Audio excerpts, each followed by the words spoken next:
Apa kabar semuanya para Milanisti yang ada? Iya, baru kita mendengar hasil yang sangat mengecewakan ya. Milan tersingkir dari Europa League sebelumnya bersama Sassuolo bermain imbang 3-3. Barulah muncul tagar Pioli out.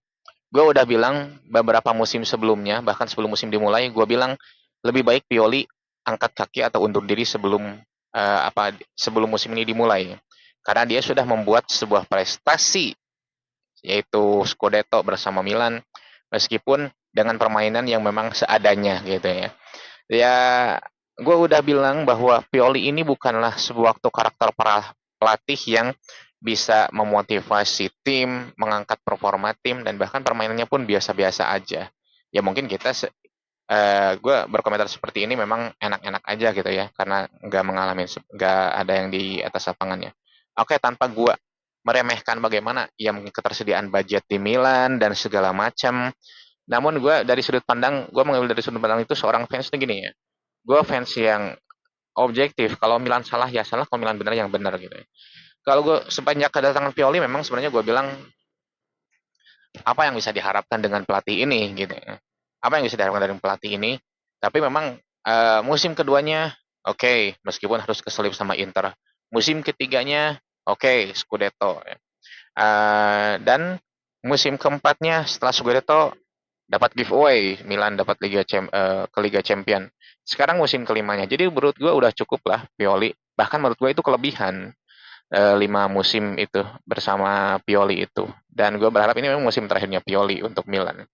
Adapun misalkan Milan itu pengen dilatih siapa sih? Ya, gue berharap seperti pelatih kayak Jurgen Klopp, Hansi Flick, lalu bahkan mungkin bisa dikembalikan lagi Massimiliano Allegri, pelatih-pelatih Italia kayak Maurizio Sarri, ya bahkan Hakim Low yang jarang terdengar itu bisa ke Milan salah satunya. Bahkan gue bisa merekomendasikan Andriy Shevchenko.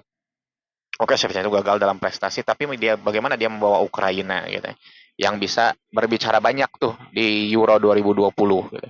Oke, dia di Genoa gagal, tapi gini ya, pelatih itu kan cocok-cocokan gitu. Pelatih itu cocok-cocokan di tempatnya, apakah dia itu nge-match enggak dengan tempatnya gitu. Jadi terlalu naif kalau kita menilai suatu pelatih itu hanya gagal dalam satu tim atau beberapa tim. Ya seperti misalkan Hansi Flick itu dibayar kurang hebat apa dia, tapi di timnas Jerman karena ketidakcocokan akhirnya dipecat juga gitu kan. Dan gue tidak hanya menginginkan kemenangan seorang fans yang gak hanya menginginkan kemenangan, tapi dengan permainan yang menghibur gitu. Dan itu bisa dijalankan dengan Low, Klopp, bahkan Shevchenko pun bisa sedikit menghibur lah seenggaknya. Bahkan Sari gitu. Ya suku-suku Spalletti atau bahkan Mancini kayaknya enggak lah gitu ya. Ya karena dia interistinya gitu ya. Tapi ya gue tuh ingin menginginkan sebuah permainan yang memang nggak hanya lihat dari hasil doang gitu. Tapi memang kita dapat hasil, dapat prestasi, plus juga memang permainan yang menghibur gitu. Jadi memang Pioli ini waktunya udah habis, waktunya gue bilang Pioli out gitu ya. Dan semoga manajemen bisa memberikan pelatih yang lebih baik. Dan Furlani sudah mengatakan gak perlu kok kita ngejual pemain-pemain bintang untuk musim depan, kita masih ada budget dan segala macam. Memang gue bilang ketika kita membeli pemain lagi dalam jumlah banyak lagi itu bukan solusi.